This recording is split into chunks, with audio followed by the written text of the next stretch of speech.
దేవాలయానికి మనం ఇష్టమైన దేవుడి దగ్గరికి వెళ్తూ ఉంటాం. మరి అలా వెళ్ళినప్పుడు ఏ ఏ దేవుడికి ఎన్ని ప్రదక్షిణాలు చేయాలో మీకు తెలుసా? తెలియకపోతే ఈ వీడియోలో చూద్దాం. Okay, let's start the today's video. దేవాలయానికి వెళ్ళినప్పుడు పాటించవలసిన కనీస నియమాలు. ప్రదక్షిణాలు వినాయకునికి 1 మాత్రమే చేయాలి.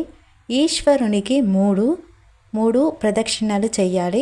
అదే అమ్మవారికి అయితే 4 ప్రదక్షిణాలు చేయాలి. అదే విష్ణుమూర్తికి అయితే 4 చేయాలి. 4 ప్రదక్షిణాలు చేయాలి. అదే మర్రి చెట్టుకి 7 ప్రదక్షిణలు చేయాలి.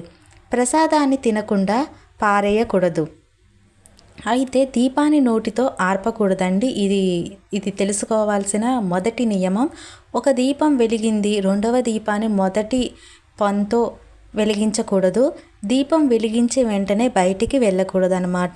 ఇంట్లో అయినా బయట అయినా సరే, మనం దేవాలయంలోకి దీపం వెలిగించాక ఎమ్మటే బయటికి వెళ్ళకూడదు. కొద్దిసేపు ఆగి కూర్చొని ఆ దేవుణ్ణి దర్శించుకొని మనస్ఫూర్తిగా మన కోరికలు ఏంటో చెప్పి, మన బాధలు చెప్పి అక్కడి నుంచి వెళ్ళిపోవాలి. Thanks for watching. See again next video.